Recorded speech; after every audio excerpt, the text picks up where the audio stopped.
মোৰ ইউটিউব চেনেললৈ স্বাগতম জনাইছোঁ। নমস্কাৰ। প্ৰথম আপুনি যি অম্বুবাচী পালন কৰি আছে, কেতিয়াৰ পৰা পালন কৰিছে বা তেওঁ পালন কৰি আপোনাৰ কেনেকুৱা ধৰণৰ কি হৈছে বা অম্বুবাচী মেলাত যায় নেকি? প্ৰথমতে মই সমূহ দৰ্শকলৈ নমস্কাৰ জনাইছোঁ। লগতে আপোনাকো ধন্যবাদ জনাইছোঁ। অম্বুবাচী মই আজি মোটামুটি 15 বছৰ হ'ল। আজি 15 বছৰ ধৰি মই পালি আছোঁ। আৰু আগতে মেলাত কামাখ্যা মেলাত আমাৰ ওচৰতে গুৱাহাটী বেছি দূৰ নহয়, তো কামাখ্যা মেলাত মই আগতে গৈছোঁ। আজি 2-3 বছৰ অৱশ্যে যোৱা নাই।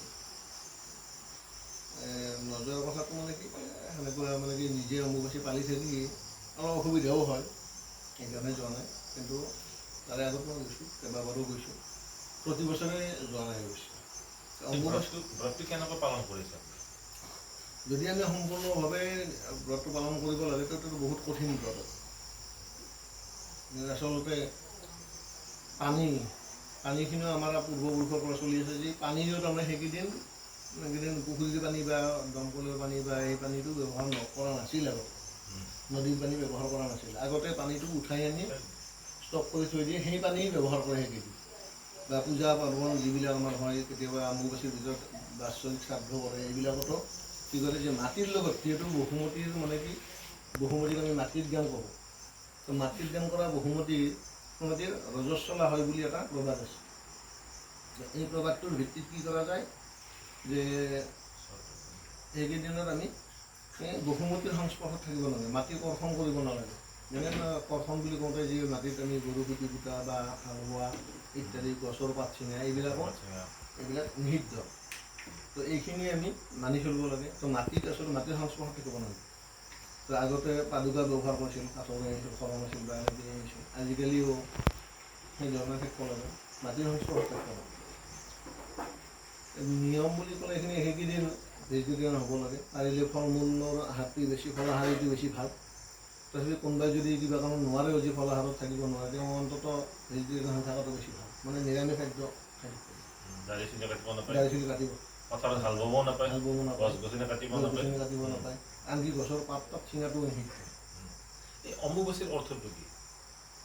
অম্বুবাচীৰ অৰ্থত মানে হৈছে অম্বু মানে পানী, বাচী মানে উদ্বৃত্ত বা অতিৰিক্ত হৈ যায় যে এই সময়ত পানীটো বৃদ্ধি হয়। আচলতে যে আমি প্ৰত্যক্ষত ক'ব যাওঁ, এইটো এই সময়ত বসুমতী মানে এটা মানে কি ক'ম আমি এইটো যৌৱনা অৱস্থা।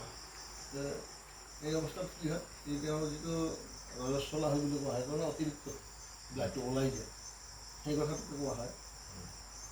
কিন্তু এতিয়া আমি বিভিন্ন মানুহে বিভিন্ন ধৰণে কয় কথাটো, কিন্তু প্ৰত্যক্ষত অম্বুবাচীটো আচলতে অতিৰিক্ত পানীৰ এই কথাটো কোৱা হয়। অম্বুবাচীৰ এই যি নিয়ম পালে মাক কিবা দৰ্শন হৈছে নেকি?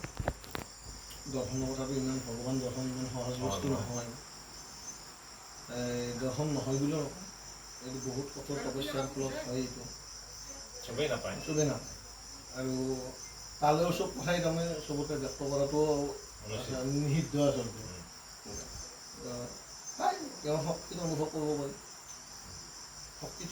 অম্বুবাচীৰ ভিতৰত কিবা জপ চপ কৰে নেকি মাৰ নামত? অম্বুবাচীৰ মাৰ বুলি কথা নাই, আপুনি ধৰক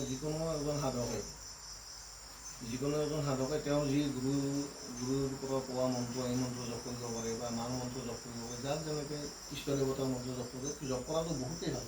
মানে কি, আপুনি এটা সাধনা কৰাওঁতে যদি 10 বছৰ লাগে, এটা মন্ত্ৰ সিদ্ধ কৰি তেওঁ সাধনা সিদ্ধ হোৱালৈকে 10 বছৰ লাগে। মানে এইটো লোকবিশ্বাস আছে বা আমাৰ তান্ত্ৰিকবিলাকৰ বিশ্বাস আছে যে যদি এই অম্বুবাচীৰ ভিতৰত কোনোবাই এই কামখিনি কৰে, যদি তেওঁ মন্ত্ৰ জপ কৰে, এই 3 দিনতে তেওঁ এই 10 বছৰৰ ফলটো প্ৰাপ্ত হয় বুলি বিশ্বাস আছে। সিদ্ধি হয়। তো সেইকাৰণে কি হয়, আমাৰ ভাৰতবৰ্ষৰ বিভিন্ন স্থানৰ পৰা কামাখ্যা ধামলৈ অহাৰ মেইন কথাটো হৈছে যে কামাখ্যা হৈছে তন্ত্ৰবিদ্যাৰ বিখ্যাত। তাৰ উপৰি হৈছে কথাটো কি, যে সতীৰ দেহত্যাগ, দক্ষ যজ্ঞৰ সময়ত যি সতীৰ দেহত্যাগ আছিল যজ্ঞকুণ্ডৰ ওচৰত, সতীৰ দেহটো শিৱই কান্ধত লৈ ঘূৰি ফুৰিছিল, বিষ্ণুৰ চক্ৰলৈ তাৰ খণ্ড খণ্ড কৰি দিছিল। 51টা খণ্ড হৈছিল। এই 51 খণ্ড যি স্থানত খণ্ডবিলাক পৰিছিল, ক'ৰবাত চকুটো পৰিছে তাৰ উগ্ৰতাৰা নাম লৈছে, ক'ৰবাত ভৰিখন পৰিছে তাত কিবা এটা নাম লৈছে। ঠিক এনেকৈ আহি আমাৰ কামাখ্যা নীলাচল পাহাৰত তেওঁৰ মহিলাৰ বিশেষ অংগ, গুৰুত্বপূৰ্ণ অংগ, যিটো আমি কওঁ যে এইটো এক সৃষ্টি ৰহস্য লুকাই আছে এই যোনি মণ্ডলটো কামাখ্যা ধামত কামাখ্যা নীলাচল পাহাৰত পৰিছিল শক্তিপীঠ বুলি কয়। আৰু সেইকাৰণে যোনিপীঠক সৰ্বশ্ৰেষ্ঠ মানা হয় কামাখ্যা গোটেই পৃথিৱীৰ ভিতৰত সৰ্বশ্ৰেষ্ঠ তান্ত্ৰিকৰ কাৰণে সৰ্বশ্ৰেষ্ঠ পীঠ শক্তিপীঠ এই শক্তিপীঠত যদি কোনোবাই সাধনা কৰে তেওঁ সাধনাটো সোনকালে সিদ্ধি হয় তাতে আকৌ অম্বুবাচীৰ সময়ত নাও আছুতীয়াকৈ থাকে তেওঁ আমিও একান্ত মনে তাত যেতিয়া জপ কৰিম তেওঁৰ ধ্যান বন্ধন অৰ্চন কৰিম তো সোনকালে সিদ্ধ হয় বুলি এইটো প্ৰসিদ্ধ আছে প্ৰবাদ আছে আপোনাৰ পৰা এইখিনি জানিল আপোনাৰ পৰা বিদায় মাগিছোঁ নমস্কাৰ